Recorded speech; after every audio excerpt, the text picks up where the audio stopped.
Hey! Welcome to another Ramble Radio, motherfucker! Also, video. Yeah. Is it? Are Video. you sure? What would you be willing to put on that? You know what I mean? Gosh. That it's also video. Wow. That, like, what are you comfortable laying down? I will if it's not also video, I will come out in full support of the 1864 abortion ban in Arizona. Woo! That's huge. If it's not, I will throw my endorsement behind that is that law. Make sure Biden wins that state. Let's do. Well, here we are, Ramble Radio, also video, but also Radio 412. Sure. And you think it's just you and I? I'm comedian Jerry Rocha. Right there we have. Right over there. And you think it's just us, you know? But yeah, it isn't. What? Bringing it in one more time. He's back. You can't keep a good man down. Cody Viafana, everybody. Boom. Right here. Boom. Cody. Back to back. Back to back. How are you dealing with what Jamie Raskin did to your boy Comer today? That was, did you guys see that? Well, Cody, I'm sure you know. I'm sure it was. I mean, Cody tell the people. It. Yeah. Right. Yeah. So Comer was trying to bring some bullshit thing up, and Raskin just. Did you see it, Eddie? Do you see him where he called him? He said Raskins, and he's like, I've sat next to you for a year. There's no S at the end of my name. He just let him have it. He just started yelling, "What is Joe Biden? What crime did he commit? Can you tell us? Can you tell us what crime?" And then Comer was like, "Oh, you're about to find out." You're like, "Oh, find out." It's on its way. So Cody and we're not dunking on Comer with the accents, and when we know call how him, tight you guys are. Yes, when we call him Comer Pile, we're not. You know that's. We know. You guys have a long history together. I just hope you're okay with everything that happened there. I just hope that, it didn't, I mean, there's always a backup plan, and then a backup plan off of that, and then a backup plan off of that. You notice how seemingly we get buried all the time, but then we come back stronger. Yeah. So that's true. There it is. It's true. That's true. Than ever, some would say. Yeah. And then Fox News calling your girl Magic the Gathering a moron or whatever that was. Did you see that headline? It was maybe that was fake, but it looked like a Fox opinion. It was like Marjorie Taylor Greene's part of the plan. Is it all part of the plan? I think it said like Marjorie Taylor Greene's an idiot and she's trying to destroy the Republic. But did you see that, Eddie? Yeah. It was. I mean, again, like who even watches Cody Fox plant News that? anymore? Right? Did Cody plant that? Is this Cody's? I don't know. A backup plan, like Cody said, a backup plan of a backup plan. It's 19-dimensional chess with Cody. We don't even know what we're dealing with right now. So, Cody, can you talk about the movie you saw last night? Yeah, I can. What movie? Well, how was it? So last night was the Ministry of Ungentlemanly Warfare, the new Guy Ritchie movie. Starring James Cavill. Henry Cavill. Henry. Why did I say James? Yeah, Henry I don't know. Cavill. James. And some other character actors. Yeah, you know what? It's fine. It's it's very straightforward. Like it's one of those things where you get Guy Ritchie and you at least expect some like style or some like it didn't have the classic Ritchie fast cuts and pacing and No, it's kind of very straightforward. It feels like he's like afraid to have fun because it is like an actual historical. That's what I was right. Yeah. And so you get like the person who like makes out of it best is probably Alan Ritchson, who is on he's on Reacher, that guy. Yeah. And like he's having like a little bit of fun, but like every time they have fun, they back off of it, and every time they like start to joke, it's just like a quick thing and then it's gone. So it just feels like they're like it's like really boring in stretches, right? To where it gets kind of dry. So yeah, I just wish they would have like not been afraid to. The trailer makes it look like it's a Guy Ritchie Lock, film. Stock, and Two Smoking Barrels. That's what the trailer looks like. That's why I thought. Remember the first thing I told you was like, I think it's gonna be kind of odd for Guy Ritchie to do his thing on something that really happened. Yeah, and that wasn't the case at all. Apparently, it was That's I don't think it's any representation of his own thing. Right. And then it's got a pretty bad Winston Churchill impression in there. Is it worse than the Ric Flair from Iron Claw? Can't be. It can't be, right? Or is it the same guy with the same outfit? Same hair. Yeah, his woos are kind of off. He's just doing Ric Flair for Winston Churchill. Would that have made it a better movie, though, Cody? If, like, halfway through the flick, you get to Churchill, and it's a guy from Iron Claw, and he's got like, the makeup. Woo! He's just doing the worst accent, like, "Oi, governor! Aye, we gonna stop them Nazis, aye, matey!" Woo! I mean, I don't know. I wouldn't be opposed. I'd be interested. When's Abigail coming out? Because I really want to see that now. That's out on Friday. Okay, I forgot it was the Ready or Not folks. So, yeah, I really want to see that shit. I'm very excited. Now, Cody, now this is something in case anyone on Cinesnob asks you, you're going to be prepared, okay? God damn, the most recent X-Men 97. Woo! God damn. I was not expecting. Were you expecting the opening, Eddie? I wasn't expecting any. Like, that entire episode caught me. Like, as much as episode 5 caught me out of the blue. Yes, it was still within the realm of what was happening in previous storyline in the previous 4 episodes. It was like I could follow. Like, okay, this went to here. Okay, I see where they're going. This one, I'm just like, is it weird out of the blue? Is it weird that Professor X faked his own death just to go get some alien pussy? Is that weird? No. Is that weird? He spent so much time at that school probably looking at girls he wasn't legally allowed to touch. Fuck it. I'm going to get He's like, you know what? I want to take some me time. I'm going to get some alien royalty. That's what I'm going to start fucking. I'm going to tap some alien princess. Fuck, that was good. Holy shit. Right out of the gate, man. So, Cody, the whole time you're thinking that Professor X has died because he died at the end of the original cartoon that this is carrying forth. And some major shit goes down at the end of episode 5. And the X-Men are left in absolute tatters. Storm has lost her powers, so she's Magneto's dead. Gambit's now dead. Gambit's now dead. And Professor X... it opens where Professor X is alive and well on another galaxy, just tapping this smoking hot alien, and is like, oh shit. He's got his legs back. He's living his best life right now. He's living his best life right now. And then he's like, I gotta go back. You know what it reminds. Here's what I think. And now, Eddie, it won't be this powerful. And Cody, I don't want you to get offended either. It won't be as powerful as this. But to me, what's going to happen here with Professor X and Storm coming back to the X-Men is what it seems like is going to happen in this. To me, and again, let's just call it a watered down version of when Honky Tonk Man and the Heart Foundation were working over the Macho Man. Sure. And then Honky Tonk Man smashed the guitar over his head. Right. And Honky Tonk Man had been, Macho had been kind of a heel at this point. Yeah. So we didn't know what to think of this. And then Miss Elizabeth got desperate, Cody, and just runs to the dressing room.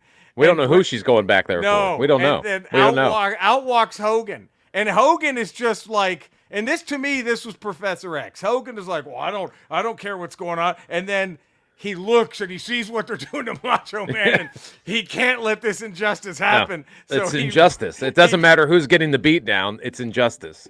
So Hogan races into the ring, and thus the mega powers are born.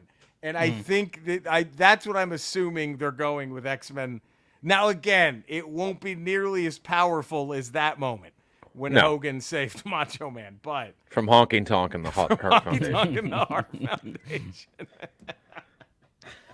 Well, there's no evil bad guy in the X-Men that comes close to Honky Tonk anyway. So. I don't think there's any bad guy in any work of There's no villain that inches close to the Honky Tonk Man.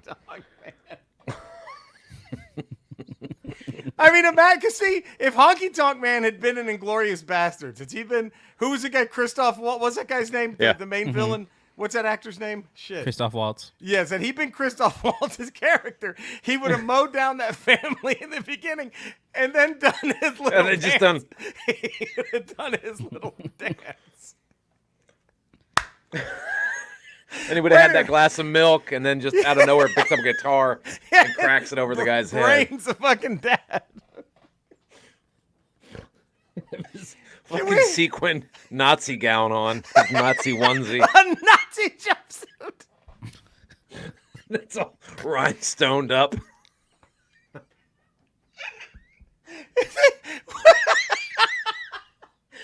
Holy shit. I think we've stumbled upon. We need to just cut him as the villain in every fucking. It's fucking. He's the emperor, and your fate and your friends will be yours. And he just does a little. He's got just a dark robe, but it's just a onesie. With rhinestones. Yeah. See, that's the thing. At least Honky Tonk Man would do it right. The Emperor's in charge of the whole fucking galaxy, and he's got a fucking black He's got bathrobe. a black bathrobe. Honky Tonk Man be like, fuck that. We're getting He bedazzled the fuck out of that robe. Rhinestones. Oh.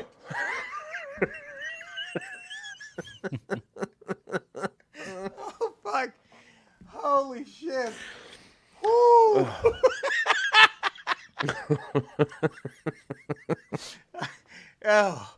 Oh man, there it is. World's greatest villain, I think. I don't know. Honky Tonk Man. Who was your most hated? Because you didn't grow up really with Honky Tonk, Cody. Who were you just like, oh God, I can't stand this guy when you were watching wrestling as a youngster? What villain was like, oh, it's a son of a bitch? I got to think about that for a minute. Because there were times where like The Rock was a heel, right? Yeah. But was that really a I hate this kind of guy, or is it I'm having fun with this kind of thing?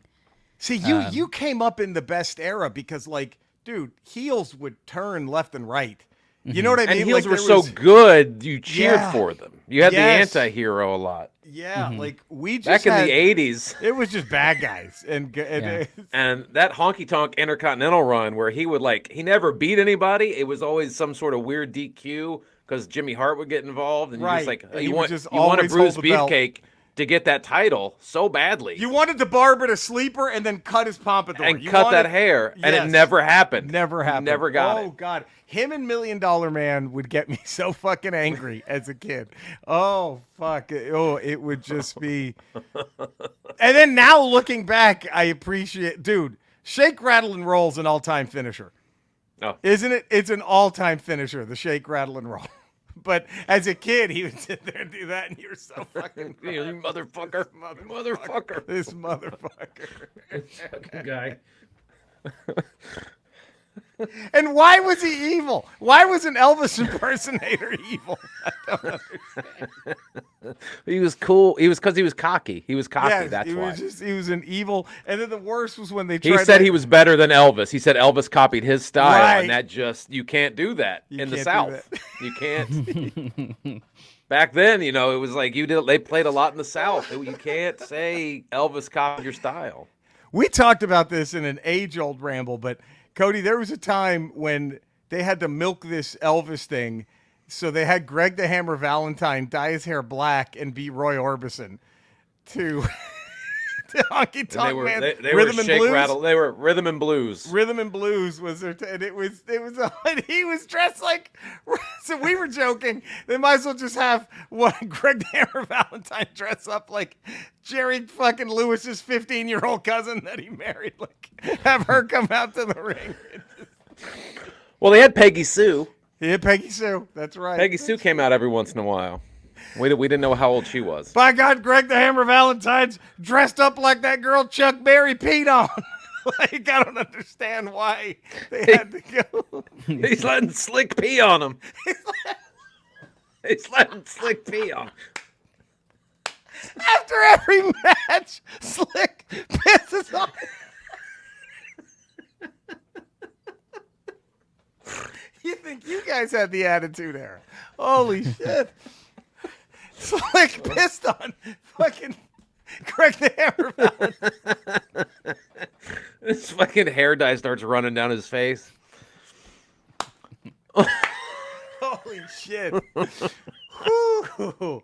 Man, Cody, aren't you glad you're back for this? I mean, really? I am. Look what you missed. Look what you missed. Look what you've missed. My Aren't God. those, Well, don't you miss those days when like there were actual like wrestling gimmicks, like actual? yes.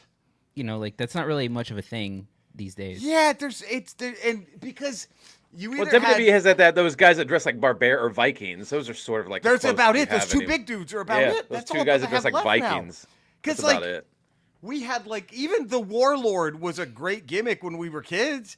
It was Barbarian was like.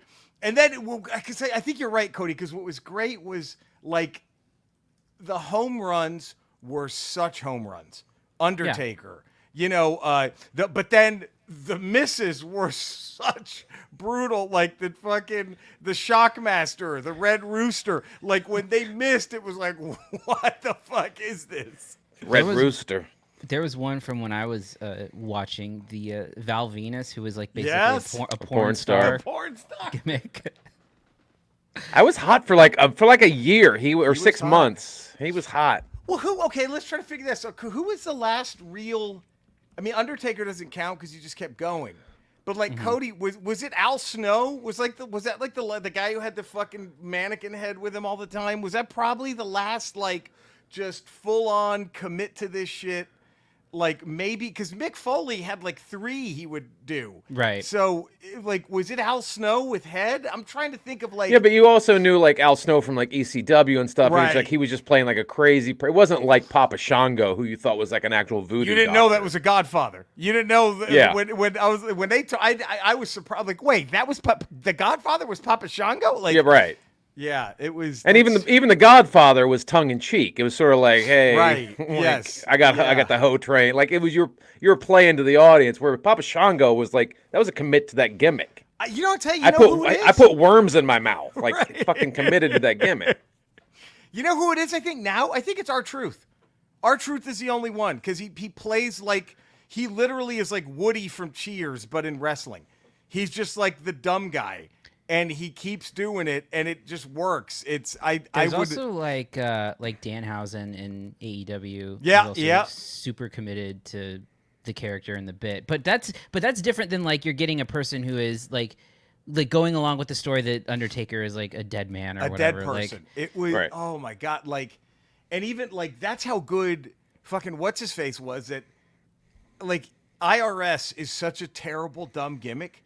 But it was fine because Rotunda was so fucking good. You know what I mean? Like, he was just such a good worker. Like, you were like, he's an accountant who's fucking evil. And look, him and $1 Million Man had the Money Inc. Money Inc. That was, and then didn't he team with Undertaker? Or no?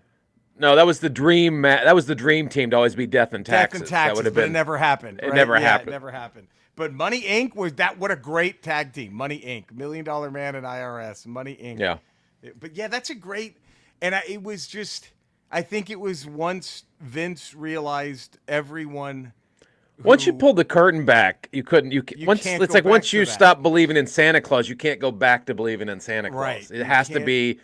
Everyone knows, so you have to play it that way now. You have to play it. Yeah, those days are. I'm trying to think of like. And the only reason the Undertaker survived is because it was such a beloved gimmick that people just, and he was so great at committing to it. That was it. I think that's that what it his worked. strength was. Is it like that? That and like the Kane stuff, like all worked really well. That was it's, and they both like you can fuck up a gimmick, and neither of them did. Kane, like by the way, a client of mine. The Glenn Jacobs. Good Is stuff. he really? Great work with You're not familiar with Kane's work right now? That's guy right. Kane? He's spectacular. He probably gave Alt Right Cody a phone call the second he was announcing his. Is he a mayor or governor? Mayor, right? I think it's some low level thing. I don't think he could win at a state level. That'd be tough. But that's it, dude. Like those are the. I remember like being older and still watching it. Those were still the best moments for me was when Undertaker would come out or when Kane would come out. When you would just hear the organ and you knew Kane was about to walk out. Oh shit. Like that was just fucking great. Like you need to you need to follow him on social media because there's a lot of people who like when he posts some stupid racist bullshit will just post back videos of him taking unprotected chair shots. Oh, is he a great example of love the art, not the artist? Is he the perfect example? Yeah. Because Kane is so good. It bothers me that he's such a piece of shit because Kane is so good. Like, it's just like, I don't want to hear The Undertaker. I hope I never hear him talk politics ever. You know what I mean? I just don't want. Well, I think that the really smart guys, guys who are really at the top of the industry are smart enough not to. Like, you don't see John Cena talk about it. Rock stepped in a pile of shit a couple weeks ago, even doing anything. Undertaker doesn't talk. They don't talk about it, which is smart. It's smart. It just, oh man, my God. We at the Ramble, though, not afraid. We have our side, and we have Alt Right Cody. We're not. He balances us out. He's so alt. He balances us liberals out. He's so alt right. 2-1. Cody. See, that's a problem. Is next time you talk to, if you bail him out of another situation, at least see if you can get him to sign a mask for us or something. You know, that's a thing. Oh man, well, my God, what a Ramble Radio, everybody. Yeah. Subscribe, 5-star rating, positive text review. Get on that good shit, huh? You can. Sorry, shit, Eddie. Yeah. I forgot. Yeah. You almost got us in trouble. Legally. I almost got legally in a big heap of trouble. Skeletor. Oh God. We were talking about the great gimmicks of all time in professional wrestling, and there's a lot of great characters up there on Eternia. You got Moss Man. That's a good one. Roboto. Roboto. Trap. Stratos. Yeah, Stratos, Fisto. I mean, Zodak. A lot of great. Zodak. I mean, so what's your favorite gimmick up there on Eternia? Eddie, that's a wonderful question, and I'm glad that you've asked me that. But I have to just interject and say, my God, I've been fucking all day long to a band that I think they're from Earth. And it's just great. So I'm sorry, I'm not going to be able to answer your question. I'm just so into this band, and it's really good fun. A little hardcore for me. But when they get going, it's fun to fuck to. They're called the Wiggles. My God, okay. I just fuck come 24/7 when they're out there. Just give me that wiggle. Come on, you got all the pussy and dick I get when the Wiggles are playing. It's unbelievable. Now, to answer your question, probably Stinkor is the best gimmick. But I just wanted to say I like to fuck to the Wiggles. And the only place you can see them in Eternia is the largest venue that we have because they sell it out every time. And it's He-Man's mother's pussy! Follow that, Cody! Oh, see, there it was. He did that on purpose. Cody, he did that on purpose. Fucking to the Wiggles. Just to fuck you over, Cody. Just to welcome you. My God. Yeah, I mean, if I weren't here, that would have been like a clean. He would have just said. He probably would have said his favorite. I would just answer the question. Just answer it directly. Yep. I also like to fuck to John Cicada. Okay. Anyway, Cody, sorry about that, man. Where can all the fine folk find you? Well, I guess there's probably people who listen to this show who have no idea that I have the Cinesnob podcast because I've been gone for so long. So we plug it every time. Oh, we plug it every time. Every time we plug it. Don't you worry. We got your back. That's so nice. So Cinesnob podcast, if you want to hear movie reviews, this week we're covering Ministry of Ungentlemanly Warfare, and we're covering Abigail. And so we'll have reviews of that, and then you can listen to past episodes if you want to hear us talk Civil War, Dune Part 2, all that good stuff. So you can find the Cinesnob podcast wherever you get podcasts, Cinesnob Cody on social medias. Have you seen Abigail yet or no? I'm going right after this. Oh, great. So let me ask you this real quick. If the season ended today, who's walking away with Best Picture? It has to be Dune 2, right? Yeah. If the season ends today, it's got to be Dune. And I wonder if they're going to give it to it like they did Lord of the Rings. Just you're going to win everything as like the third Lord of the Rings movie just got everyone, like. Well, the problem is just it's going to have to like hold over a really long time. Yes. Yeah. Movies that come out earlier in the year typically don't hold on. Yeah, it came out so early. It's true. But it's happened before. Where movies have come out in the summer and held on, but like this early in the year, it's gonna be tough. That's rare, dude. That's rare. Yeah, but you may see like a Best Director nomination, cinematography, that kind of thing. I don't see how it doesn't get cinematography. They'll give it something. Cinematography alone, how do you not give it to that? Like it was, that.